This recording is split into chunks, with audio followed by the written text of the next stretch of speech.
Bismillah ar-Rahman ar-Rahim. Assalamu alaikum. Welcome back. 8:57 a.m. news and views on Salam Media. And we're now going to be talking about a very important community news story. It actually impacts on the people of the Greater Johannesburg area. And we'll be talking with Asima Musa. She's from the Fordsburg Muslim Youth Organization. Asima, assalamu alaikum. Welcome to the program. Wa alaikum salam. Thanks for having me again, Aunt Julie. Lovely to have you on the show again. And it's almost a follow-up on the previous discussion we had.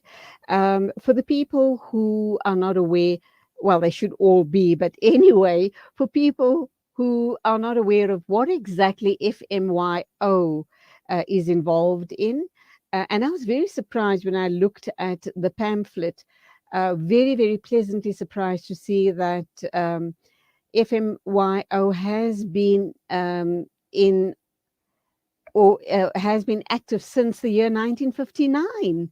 Gee whiz, I mean, that was truly forward thinking by the founding fathers of this organization.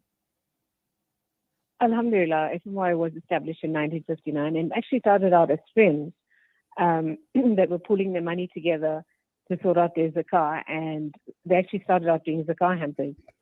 Over the years, the late Musalla here then merged with CIT, and they took over the burial sector in the Gauteng province, in the greater Gauteng area. And actually the greater Johannesburg, not entirely Gauteng. Yeah. So as time evolved, FMYO became one of the custodians of the Qabristans in Johannesburg. That's Nuclear and Westpark. Mm-hmm. So Mohammed Leher, who is the late Musa Leher's son, represents FMYO in the burial sector. He's the Emir of Johannesburg. So what happened a couple of weeks ago, we routinely run maintenance at the Qabristans, and there's a problem that happens at that intersection near Westpark where there's a lot of smash and grabbing, and people were getting robbed at the traffic light, and most of the people that were stealing were then hopping over the fence and escaping through the Qabristan. And City Park was a bit, tense about it because they were the escape route. So to safeguard the Muslim section, Mohammed found a donor that was willing to put in clear-view fencing from the Melville copies until the end of the Muslim Qabristan. But if you know the area, if you're familiar with the area, you'll know that it extends 1.2 kilometers. Yes. So Reggie from City Parks had a meeting with Mohammed, and he asked him if there was any chance that we could get the entire thing closed off, and that would safeguard motorists at that intersection, at that traffic light, and also just take the bad media away from City Parks because they weren't closing it off to close off the escape route. So Alhamdulillah, Mohammed managed to find donors, and we secured them, and we put up 1.2 kilometers of clear-view fencing, closing off the entire Westpark, safeguarding the Qabristan, and also creating a bit more security for the people that are sitting at those traffic lights waiting to travel. Alhamdulillah, I have seen the erection of the clear view fencing, and I must say that it looks really very, very sturdy, and it kind of gives you the sense of comfort knowing that your loved ones that are buried there, the graves won't be desecrated or damaged in any way. And also the fact that if and when you do go there, whether it's just to go and read a little Fatiha there for your loved ones, or whether you are present at another janaza, at least you will be safe. Absolutely. So it you does feel a lot look safer in the area now. Yes, it looks very good, I might add. And there's a spin-off from that, is there not? Because the current fencing, Yes, I believe, is going to be utilized elsewhere. Yes. So as a token of appreciation then, the City Parks gave us an extra 15,000 square meters of burial land. And if you're familiar with the Qabristan, you'll know that by the end of 2023, it's very likely that we won't have any land left for Muslim burials. So as a token of their appreciation, they've allocated another 15,000 square meters to us. Alhamdulillah for that. And they've also asked if we can please close off Nuclear and create more safety in that area.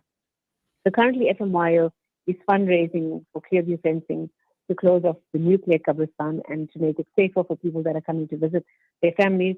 Traditionally, the areas of the Kabristan aren't always the safest, and people try to go when many people are going, and it generally ends up being Sundays or Eves, or because you feel safer in numbers. And I think if we close off the Kabristan, it might give a better sense of security to anyone wanting to visit their loved ones. Now, Asima, I think there's another issue. I was speaking with my sister-in-law, and her son is buried at Westpark, and she was saying to me that there's an issue around, I think she said, the runoff of the sand or some such thing. She indicated that the family hadn't been to the Kabristan for a while, and they do need to go there because of all the rains that we've had recently would create some problem. And what I understood was possibly the sand, the runoff of the sand. Am I on track on that, or was she trying to say something else to me? And also, is it the responsibility of the family to come, to go over to clear up, or does FMYO have staff on the ground at the Kabristans to do the ongoing maintenance? So there's ongoing maintenance at the Kabristan. If you go to Westpark now, you'll see a substantial area has been paved already to make it easier for even people with wheelchairs to access the Kabristan. And we slowly I trying have to noticed that. I've noticed that, alhamdulillah. I was quite pleased when I saw that. Yeah, so Ridwan Laher, late Musa Laher's son, he is very actively involved in that. We have full-time staff on the place, so keeping the place clean. But having lost both my parents, if I can give a piece of advice to anyone that's there, please go and maintain your family's cupboards. It's such an amanat on you as a child or a parent of someone that's lost a loved one, to also make the effort to take care of the Kabristan. Whilst there is staff there, it's I think every family also should make some sort of effort and go out to see their families. And also, there's such great love in going to Kabristan. The other issue I did want to raise with you is I interviewed, I think Jenny Moodley is her name, from City Parks, a while ago, but this was quite a while ago. And I also spoke to one of the councillors. I think it was Nico de Jager. But of course, I'm going back pre-COVID.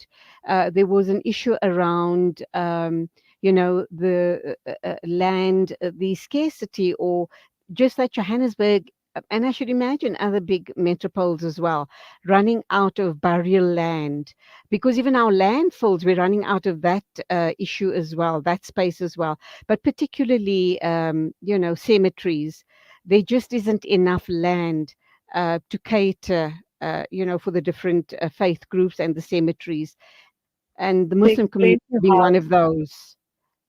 Explain to you how bad it is right now. Yeah. Previously, the reopenings was only at 10 years. It dropped. Okay, and that's where I was coming to with the reopening. That is exactly where I was coming to. Carry on. It's sitting at 5 months. So the reopening now is 5 months. So if you're digging 8 feet deep, the expectation is for you to go 6 and then 4. Sorry, just explain, Asima, just explain that again. I lost you. The line is a bit bad. Just explain that. Are you suggesting that a cupboard can be opened after 5 months of a loved one's burial? Isn't that too soon? Isn't that too soon? We feel it is. But that's the new bylaw by the city, that cupboards can be reopened because of the shortage of land. They've now said, and it's been sent out to all the burial committees, that now cupboards can be reopened at 5 months. There's also, it's quite shocking for anyone that's lost a loved one. There's also a bylaw on the depth that the next cupboard needs to be at, because we're currently digging at 8 feet. So obviously the next one will be up at 6, and it's just the way the city is moving right now. And it's not just the Muslim cupboards, it's all the cupboards. Right, they are promoting reopening is because of the shortage of land. I think this needs to be communicated to the wider community, and I think we need to start applying our minds regarding, making arrangements that as family members pass on, that they start and giving the directive. Obviously, there should be some form of directive in a way of maybe in your will or just a separate form, if you guys can come up with something like that by the Burial Society, that we can fill in and say and indicate that, for example, when I pass away, that I'd like to be buried in my mother's cupboard, and those type of suggestions. She's passed away 20 years ago already, so that would make a lot of common sense, will it not? But I Absolutely. should We promote imagine, reopening. I should We imagine promote, that one needs to have something in black and white, so that when there's a time of a janaza, there isn't any hold up regarding the reopening of a cupboard. so generally in Johannesburg, we don't ever restrict on that.